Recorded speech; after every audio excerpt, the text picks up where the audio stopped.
Hey everyone, and welcome to this explainer. Look, today we really need to talk about the stark reality of the 2026 job market.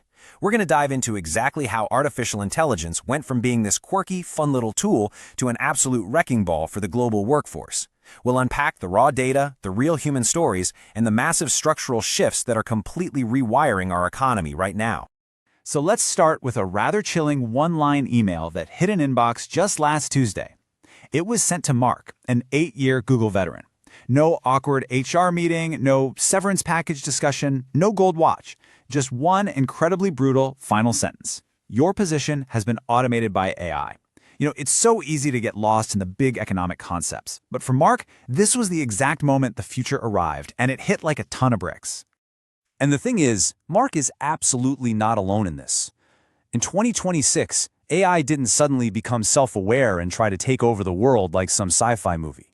Instead, it took over jobs. 2 million American jobs, to be exact.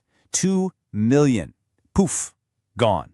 This isn't some abstract projection for a decade from now. This is the reality we are living in today. All right, let's jump into Section 1, the 2026 reality. Going from assistant to actual employee. Okay, cast your mind back to 2023 for a second. When ChatGPT first hit the scene, everyone was so confident, right? We all said, oh, it's just an assistant, a little tool to help brainstorm or, I don't know, write better emails. Fast forward to 2026, and the harsh reality is that AI isn't your assistant anymore, it's the employee. It entirely crossed the line from helping you do your job to literally just doing your job. Big tech definitely fired the first shot here, but man, this automation wave spread like wildfire through basically every sector. Microsoft, they cut 15,000 coders. Amazon swapped out 30,000 customer service reps for bots. On Wall Street, 40% of analysts were replaced by systems that simply never sleep. McDonald's is running AI drive-thrus, law firms are doing hours of deep legal research in like 10 seconds, and Hollywood is having algorithms churn out first drafts. I mean, the sheer breadth of this disruption is staggering. So here's the ultimate broken promise of the whole AI revolution. We were sold on the phrase, AI will create new jobs. And sure, to be fair, it did. But the reality on the ground is a brutal 1-to-5 replacement ratio. For every single new AI-focused job that pops up, 5 old jobs completely vanish. The math? Well, the math just simply doesn't work out in our favor. Moving on to Section 2. The human cost, or as I like to call it, training our replacements.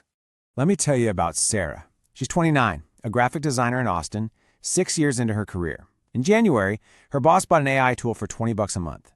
Throughout February, Sarah's actual job was to train that very tool. She fed it her workflows, her personal style, the whole shebang.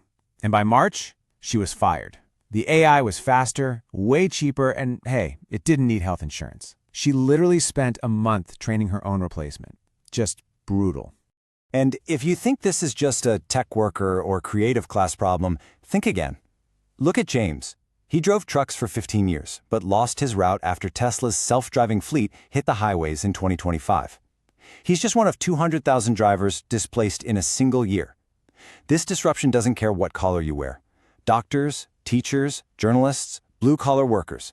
Across the board, we are training the things that replace us. Let's zoom out a bit for Section 3, the data and fallout.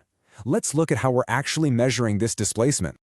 Look at these numbers from the U.S. Department of Labor from July 2026. 2.1 million jobs lost directly to AI automation. Look at where the hits are landing. Customer service is down 38%. Junior coding took a massive 45% hit.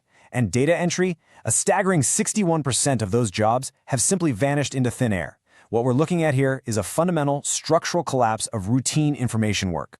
So, as you can probably guess, the government totally panicked. In March, Congress pushed through the AI Worker Protection Act, which basically forces companies to give 90 days notice before an AI system replaces a human. On a state level, California went a step further, testing out an actual AI tax to penalize companies swapping out humans for algorithms. It's a very rapid, almost desperate legislative attempt to put guardrails on a runaway train. Even the president weighed in last month, saying we cannot stop progress, but we must protect people, which, highlights this profound balancing act. How do you protect basic human livelihood when these major AI companies have ballooned into a combined $10 trillion valuation? It's an unprecedented challenge. Which brings us to the million-dollar question in Section 4. What jobs are safe? How do we actually navigate this new economy?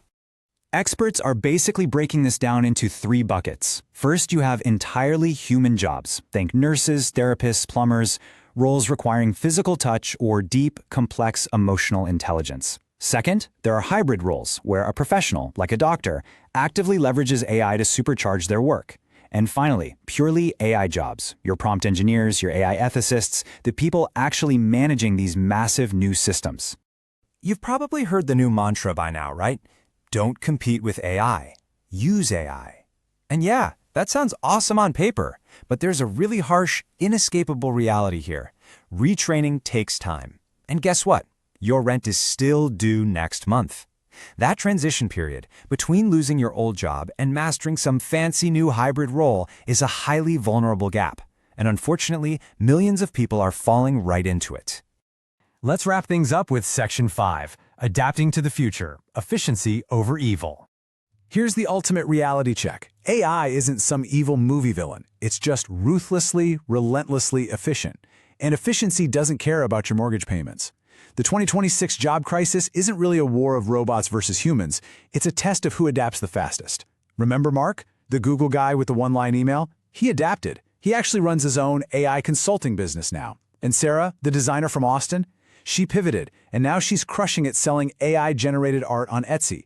The old jobs are definitely gone, but for those who can pivot fast enough, new paths are opening up.